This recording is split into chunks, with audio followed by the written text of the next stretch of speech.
Welcome to your second stimulus check and second stimulus package update. Although it's actually phase 4, phase 5 of the stimulus package, but this is your second one for today. This to let you know the new current updates that's been happening. Apparently, like I said, in my first one, I named all the players we have in the field. We have Republicans, we have the Democrats, basically we have the Senate, and they have the House of Representatives, and the President, as well as Stephen Mnuchin and Larry Kudlow and a few other people that are all basically having all these different thoughts going out there. I mean, let's see, the Republicans in the Senate say they will not pass any bill unless it has liability protection in it for businesses, schools, and hospitals, so they will not be able to get sued in case someone walks into any of those facilities and gets sick. They also want to reopen schools with an emphasis on education, but there is no other thoughts about that from them.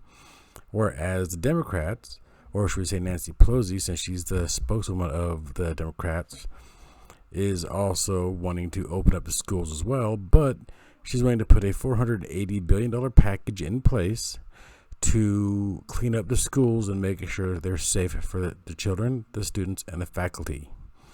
This may include such measures as putting the desks 6 feet apart, having staggered in and out times for coming into school and leaving school and lunches, as well as doing online classes for certain days, and mandatory masks for the children and the staff.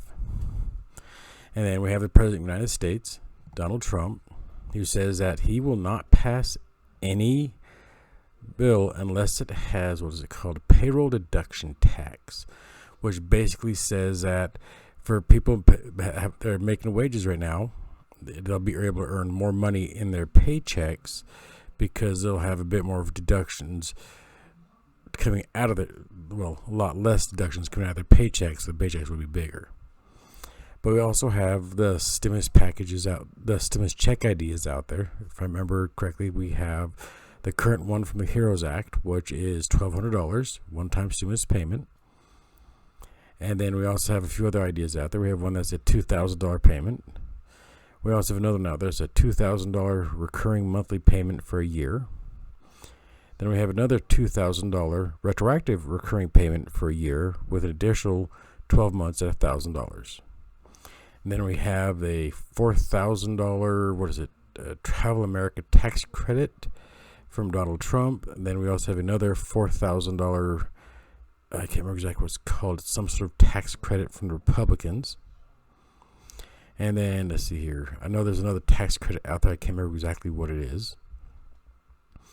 And as far as the PPP, the EIDL, and the PUA goes, the Democrats say that they will pass the bill for the PUA to be extended, but it also depends on how much the stimulus checks will be worth. If the stimulus checks are worth a lot of money, they want to knock the PUA down to about, I believe, $300 a week additional on top of your current unemployment rate. And if the stimulus checks are small, they're willing to subside and let it stay at $600 a week. Whereas Republicans, on the other hand, are opposed to extending the PUA in place of the stimulus checks. Our fearless leader, Donald Trump, has no opinion on that topic at this present time. All you do know is that Mitch McConnell, the leader of the Senate, and I think it's Larry Kudlow or Stephen Mnuchin, actually, are actually supposed to be behind closed doors writing up the Republicans' version of the next stimulus package, which will include supposedly liability insurance, and I'm sure it'll also include the president's idea about the payroll deduction, the payroll tax deduction. I don't know exactly what all is going to include in it, but I hope that they include a bill in there for the essential workers that have been forgotten about by our government, whereas all the unemployed have been getting a weekly stimulus check of $600 or more, depending on which state they live in. And like I said, I happen to be one of these essential workers. I have a piece of paper to prove it, but yet I've been forgotten, as well as probably millions of other people are starting to feel forgotten about when it comes to our government. I don't know what our government is going to do about this. Hopefully they rectify it here soon, because I'm not sure how many more essential workers are going to want to actually stay working if our government doesn't recognize them. I mean, I sort of have no choice but to stay working. But I'm sure there's a lot of people out there that are going to say, well, why should we stay working when unemployment are making their stimulus checks every month, or should I say every week, and we're not getting recognized by our government? But that's a topic for a different day. And let's see here. We got the EIDL out there still, which is expiring, I think, on the last day you can file for the EIDL is on August 15th. And that is an economic injury disaster relief loan, which is a two-parter. It's a loan and an advance.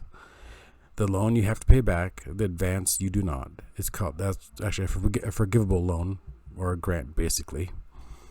And the grant is up. You can apply for up to $10,000, but it covers for you and up to 10 employees, and that's it. Whereas the loan, I'm not sure exactly how much you can get on that, but the loan you'd have to pay back.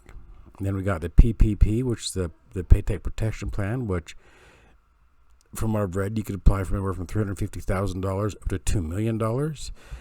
And you don't have to pay it back as long as you meet its conditions as well. Its conditions are that 60% of the PPP money goes into your employees' wages to cover any illnesses that are COVID-related, or any missed time that are also COVID-related, and the other 40% can go into the business to pay for utilities, rent, and other costs like that.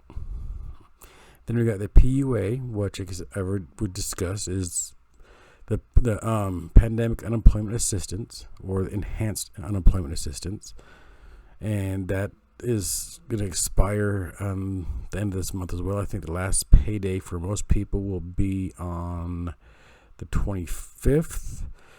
It also depends on the state as well, I guess. I mean, I'm not sure how it works in the state I'm in, which is in Utah. But for those people who actually need the PUA, I suggest you apply for it and at least try to get it and see if you can get it retroactive, because it's supposed to be retroactive, the PUA. So you can get it backdated from, I believe, March, when the CARES Act was passed. And let's see here, what else? What else is there to talk about? We got the PUA, PPP, EIDL. We talked about the good old president and his payroll tax deduction. We talked about the Republicans and the liability protection they want for businesses, hospitals, and schools. You talked about the Democrats and Nancy Pelosi and her idea of the PUA as well as the stimulus check combination. I do believe that actually covers every topic at this present time. And like I said, those are the major players right now is the Senate, the House, and the President. Stephen Mnuchin, Larry Kudlow, and all those other ones, they're just like wannabes, I guess you're going to call it, because they don't make the calls. The Senate, the House, and the President does. Well, until next time, you guys have a magnificent day. Have an excellent evening, and I will broadcast at you tomorrow.